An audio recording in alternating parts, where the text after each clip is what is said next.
Namaskar. Transcend.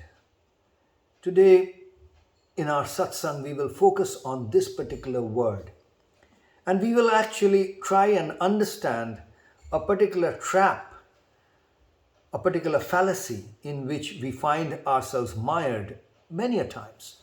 And this fallacy or this trap is connected with the word transcend because this trap is called the pre-trance trap, or more commonly, the pre-trance fallacy. But in our Karma Yoga for 21st Century's Fit for Life program, this program for, or this sadhana paddhati, or this program for teaching and learning about creating and designing and following a daily routine of practices. Sadhana, deep committed practice, that's what it's all about. In this particular journey, we pay a lot of attention to some of these traps which I'm mentioning as we go through these different satsangs. If you remember, I had mentioned about the horizontal vertical trap earlier. Similar to that, today we are going to discuss the pre-trance trap.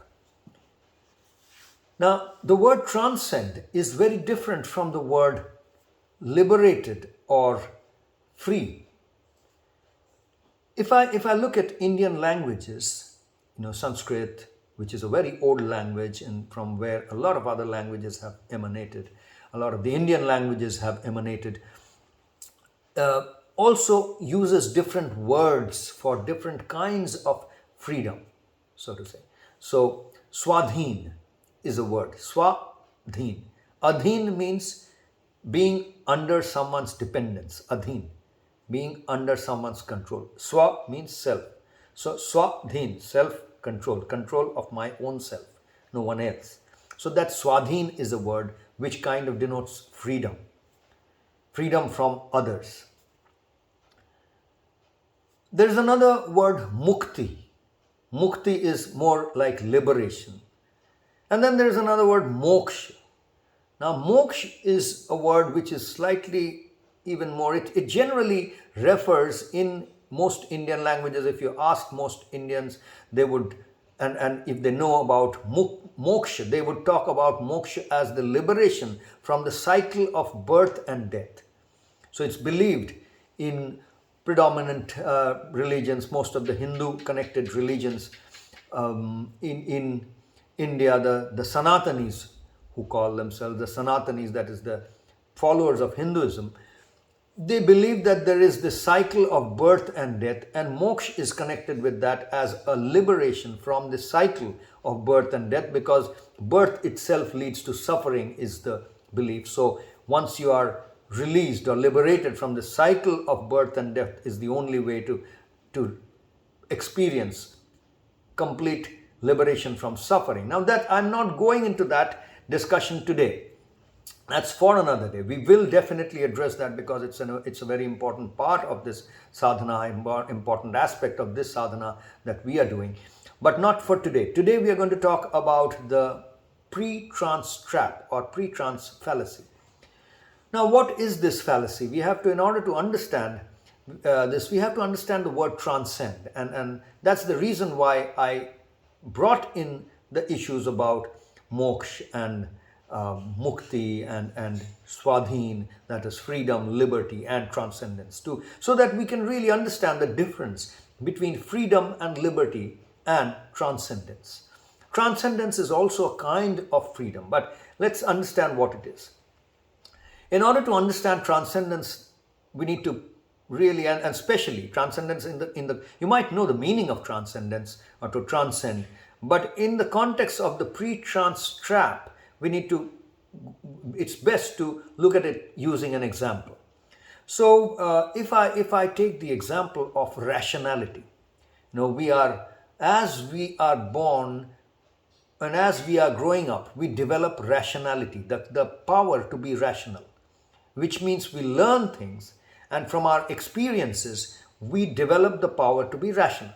So if we have seen that we put white color, and in that if we add red color, experience tells us that, well, it becomes another shade of red, maybe a little lighter shade of red because there's white in it, but it's still red.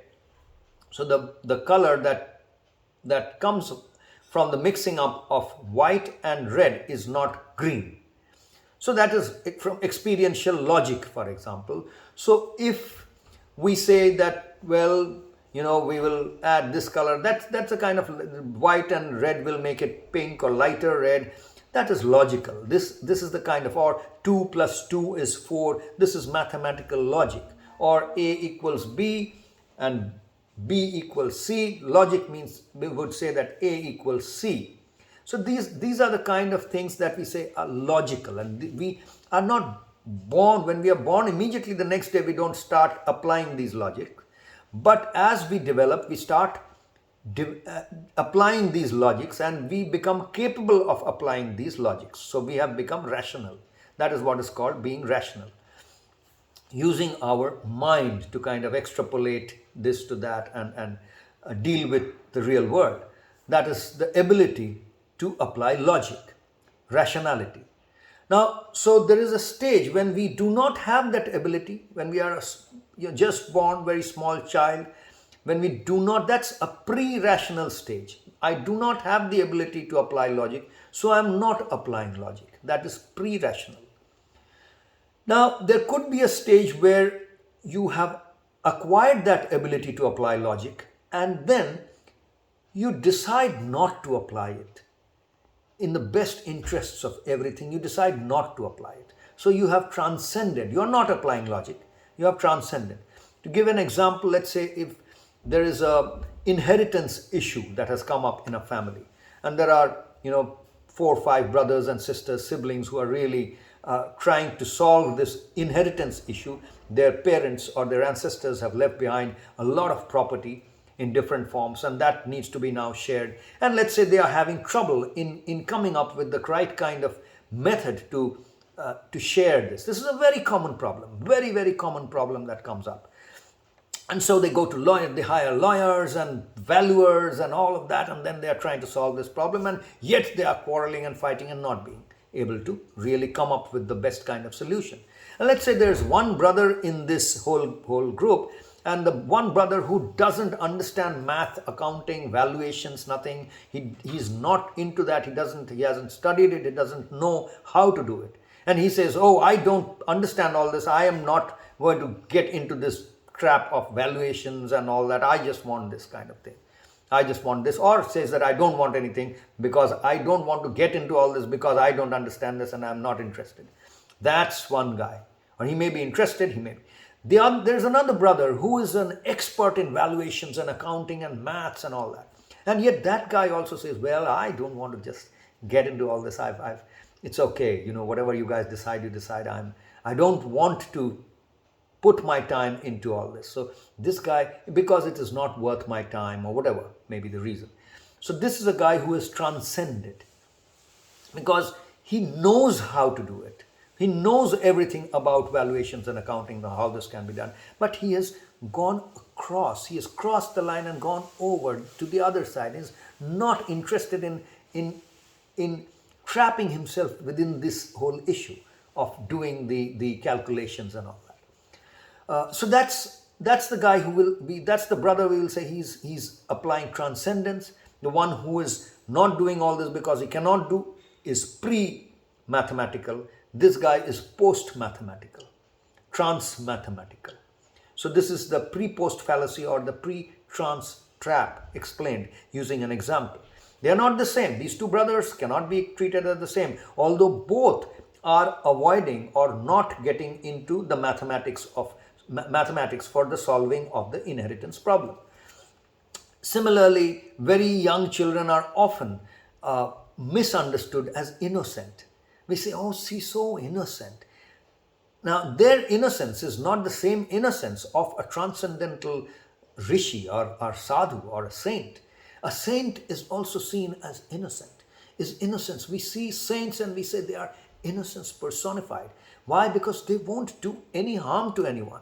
They cannot. They will just do whatever may happen, but they would not do anything to bring about harm to others.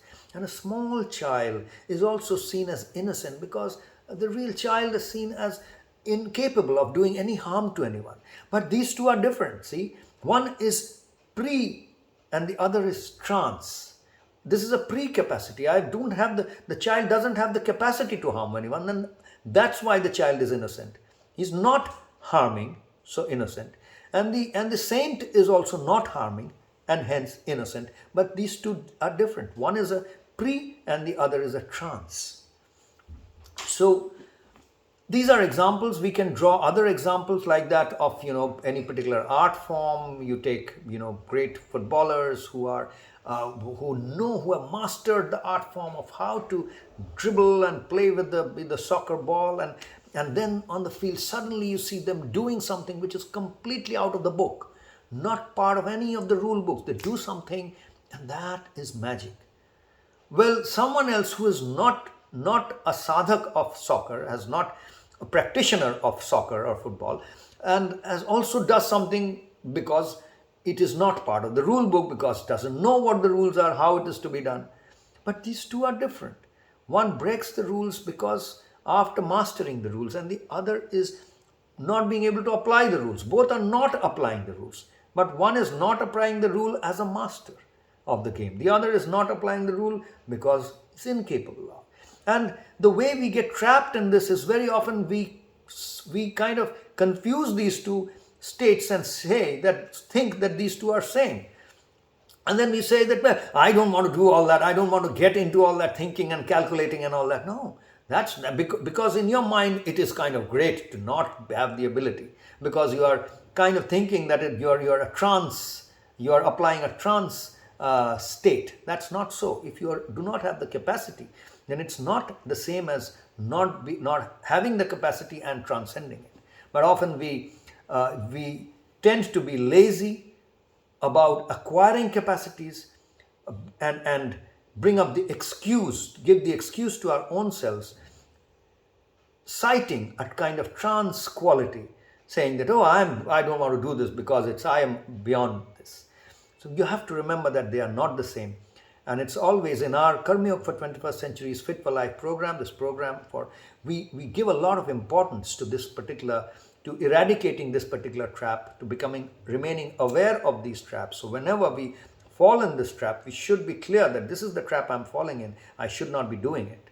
And in our practices, we kind of incorporate all these kind of issues and traps, so that we can deal with life, because this is Fit for Life program.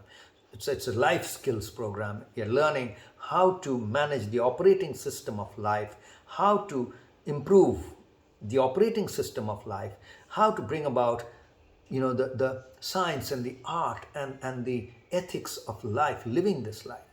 That's what we are trying to learn through this program, this sadhana paddhati. So it's very important to be able to identify these traps, to know these traps and be able to identify it, and incorporate elements in our practice which will help us to liberate ourselves from falling into such traps in our lives.